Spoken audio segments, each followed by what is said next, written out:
Kevin Mack. I'm here at Bucks County Krav Maga. I'm going to show this little technique right now that we use here at the school called combat slap. This technique is technically not something that was in the original Krav Maga curriculum.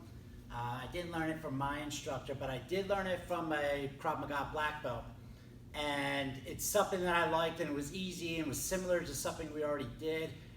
So I've always taught it to my students over the past few years. Now, the combat slap, the way we use it in the system is Krav Maga has different reactions, strategies, tactics, de-escalation, reactions to a fight, meaning we can do stun and run, which will be kick to the groin and then escape, or perhaps we have no escape and we have to engage and then control. You hear in the system used all the time, we have written on our walls, defend, control, and attack. So I may need to kick into the groin, punch, clinch, attack, take the person down. But the situation may require you to hit and get out of there. As a parent, I now have my kids with me. I can't engage into a scuffle that's going to take me away from them. It could risk me getting damaged, getting hurt, and not being able to defend them. So I may need to attack and get them to safety. We also have techniques that are soft techniques and hard techniques. So say a wrist lock or a police hold. So we can kind of control the individual, but it doesn't involve multiple strikes. The combat slap kind of falls in between those realms. It can be done from a neutral stance with your hands up. It can be done with a neutral stance with your hands down. It can even be done from a fighting stance. For our purposes today, we're going to do it from a neutral stance, and I'm going to show it done with your hands up in this kind of ready position, but also with your hands down. Now the combat slap, when you hear the word slap, people tend to think of a slap that they normally would use, which would be fingers making contact to skin. All right? It's meant to get that kind of slapping feeling, you know, like a wet towel being whipped against you. It's usually not meant to knock out and cause a lot of pain. We use it for different reasons. It's mainly used because you know it's not going to be extremely dangerous. When you slap somebody in that traditional sense of the slap, you hit with the fingers. So the fingers are hitting the skin. Our strike here, the combat slap, is you're making contact with the palm. All right? So from this angle, the fingers aren't making contact first. The palm is making contact, the harder part here. So the combat slap from this position with your hands up would be from this side. It's a little bit lower.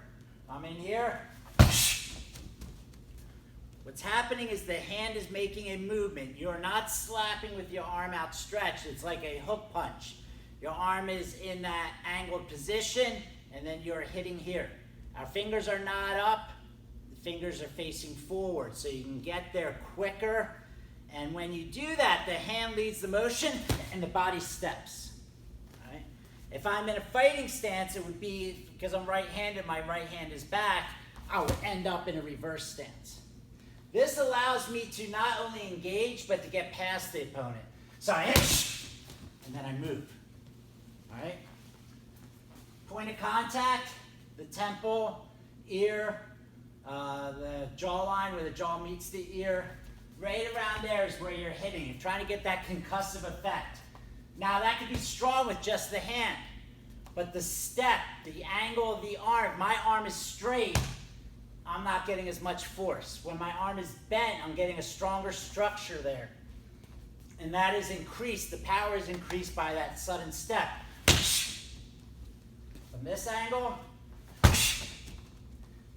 timing-wise, the hand leads the movement. But the hand leads the movement a split second before your foot takes that step forward. So your foot will be landing just as the hand lands. So the hand makes contact, my foot lands.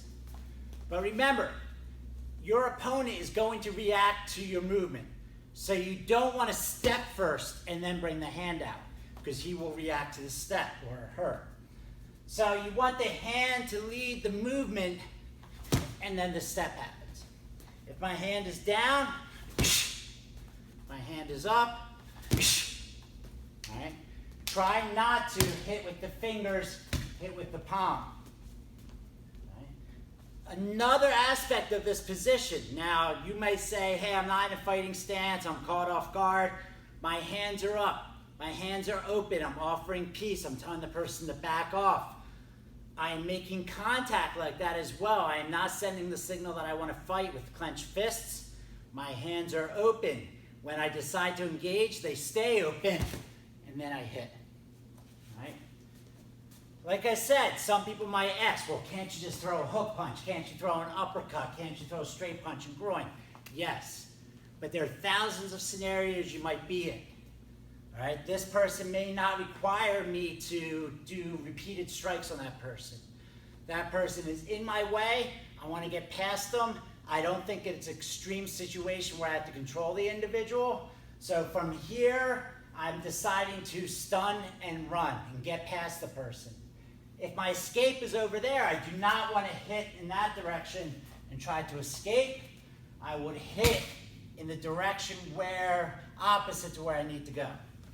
All right, so if I want to escape in this direction, my hands are up, and then I engage.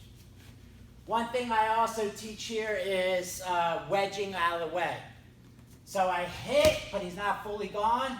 I wedge out of the way and push. All right? So from this position here, I hit. Now that person's still there, so this hand wedges so I can get past. That wedge can be in the shoulder and arm. It can be in the side of the neck. It gives you that little extra wedging, pushing motion to get past them. So from here, I wedge and then get past. Right? So, that's the combat slap. The instructor that taught that to me may have learned it from somebody else. They may teach it a certain way. That's the way we teach it here. Just like a hook punch. The hand is coming out. Just like we do a reverse stance. In Krav Maga, we have whipping blows and steps where we take into the opposite lead, like a switch step. That's what you're doing here. But it's dynamic.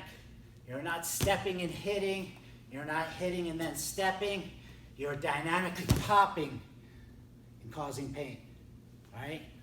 And don't take it for granted that this is a soft technique because it has the word slap in it. I've seen videos of people getting hit with similar attacks, going unconscious and falling down. One infamous case, a guy went out, a bouncer hit him, went straight down, hit his head, died. The bouncer went to prison. All right? So, you hit somebody hard enough, realize even though you're calling it a slap, it is still a concussive strike to this person's head, to the brain. All right? It is more of a tactic that we're using, a strategy of getting past the opponent by hitting them in that direction. Where the head goes, the body follows. All right, thanks a lot. That's just a quick little explanation of combat slap here at Bucks County Krav Maga. It's in our curriculum. We have a wide variety of things you can do here: strikes, defense, controlling the person, throwing the person, taking them down, soft techniques, hard techniques, weapons, defenses, disarms. That's all part of the Krav Maga system here that we teach. So if you have any questions, feel free to contact us on Facebook at Bucks County Krav Maga. Thanks. Kia.